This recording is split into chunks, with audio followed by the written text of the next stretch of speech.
Imagine saving, say, tens of thousands in stamp duty, getting much better loan terms, maybe even paying zero tax when you sell your property down the line. Sounds pretty good, right? It does. Well, for property buyers here in Malaysia, that's actually achievable. It's a reality if you have permanent resident status, but it's, well, a much tougher road if you don't. Exactly. So today we want to unpack why that is. A lot of people, I think, assume the rules for buying property are basically the same whether you're a non-citizen or a permanent resident, a PR. And legally, for the process itself, the steps you take to acquire property, they are sort of lumped together. They call it foreign interest. Right. That legal classification covers both. So you face similar initial hurdles, things like minimum purchase prices, which vary by state, and you always need that state authority consent. That's all in the National Land Code. Correct. Section 433B lays that out. But really, that's just the starting line. Yeah. What's truly transformative and what we're diving into today are the huge financial and fiscal realities of owning property. That's where PR status gives you these game-changing advantages. Okay. So our mission today is really to lay out those critical differences for you. Okay, so if the process starts out looking similar, where do those initial shared hurdles come up for everyone, PR or not? Good question. So regardless of your status, if you're not a citizen, you hit some universal restrictions. For instance, you can't buy Malay Reserve land. Right. Or designated low-cost housing. Right. Or certain Bumi Putera lots. Yeah. These are reserved for the indigenous Malay community. Got it. And then, yes, there are those state-specific minimum purchase prices we mentioned. They vary quite a bit. Could be, say, RM 1 million in KL, maybe RM 2 million in Selangor. But then you look at Sarawak, and it could be as low as RM 500,000. So quite a range depending on where you buy. Okay, that sounds like quite a bit of common ground at the start. But you mentioned game-changing advantages for PRs. So where did these financial benefits really start to show up? What's the first big thing that impacts your wallet? The first major one, financing. It's immediately impactful. How so? Well, unlike most non-resident foreigners who typically might get, say, 50% to 70% loan to value, PRs often access much higher financing. We're talking up to 90%, sometimes even 95%. Wow, like citizens then. Pretty much, yes. Yeah. Your MyPR card, that's the Malaysian ID for permanent residence banks like CIMB, Maybank, they generally treat it on par with the local citizen's ID. So you get access to much more competitive loan packages. And that, drastically cuts down the upfront cash you need. That is huge. Frees up a lot of capital right away. What about other costs, like taxes or duties at the point of purchase? Are there big differences there, too? Absolutely. Let's talk stamp duty. This is a clear one. Okay. Since the 2024 budget changes, foreigners now pay a flat 4% stamp duty on the purchase price. Simple, but potentially high. Flat 4%. But PRs, they're exempt from that flat rate. They pay the lower tiered rate, just like citizens. Can you give us an example? Like, what does that look like in Ringgit? Sure. Let's take a property worth, say, RM 2 million. A non-PR foreigner pays that flat 4%, so that's RM 80,000 in stamp duty. Okay.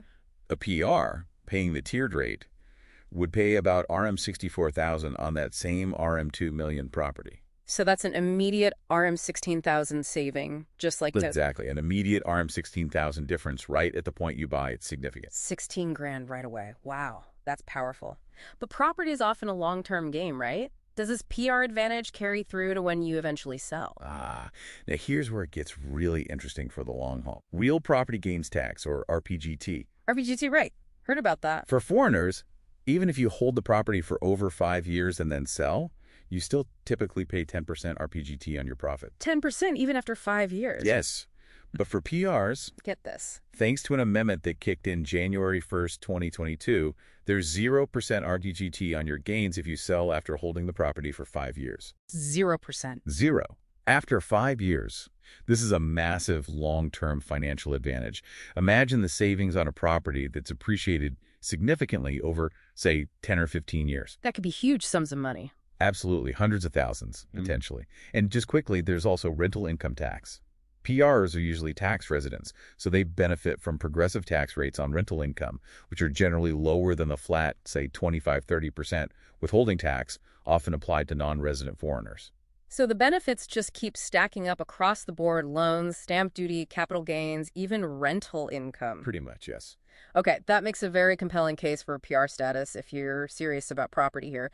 But what about other routes? We hear a lot about the Malaysia My Second Home program, MM2H. The new 2024 version actually has compulsory property purchases now, right? Like RM 600,000 for the silver tier, RM 2 million for platinum, and you have to hold it for 10 years. That's correct. So how do MM2H holders stack up against PRs financially, given all these tax and loan benefit that we've just discussed? Yeah, that's the crucial strategic trade-off you need to understand. MM2H gives you a long-term visa and, yes, a pathway to property entry. But MM2H holders are still generally treated as foreigners for most tax purposes. They typically won't get that 90–95% financing.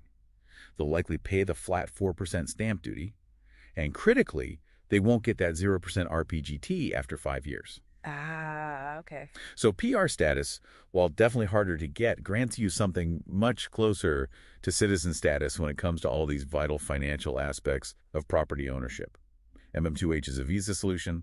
PR is a deeper financial integration. It really sounds like understanding these differences is absolutely critical. What's maybe one common mistake or pitfall you see non-citizen buyers fall into that really highlights why getting good advice is so important? I think often it's underestimating just how much the rules can vary from state to state and not fully grasping the implications of the National Land Code. It seems straightforward, but the details matter. So what's the key takeaway there? Universal advice for any non-citizen buyer, PR or not. Always engage independent legal counsel. Get proper due diligence done, check the title, check for any restrictions, verify the developer, and really understand the specific rules in the state where you're buying. Don't try to navigate this alone. If we zoom out and look at the bigger picture, it seems pretty clear that Malaysia's policy here rewards long-term commitment. Yeah, it looks that way.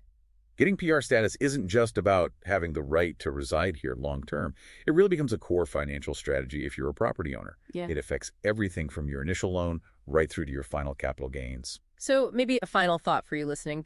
Given just how dramatic these financial differences are between being a PR and not, how might thinking about and maybe strategically pursuing long-term residency actually reshape not just your property plans, but your entire financial future here in Malaysia? It's certainly something more profound than just finding a place to live.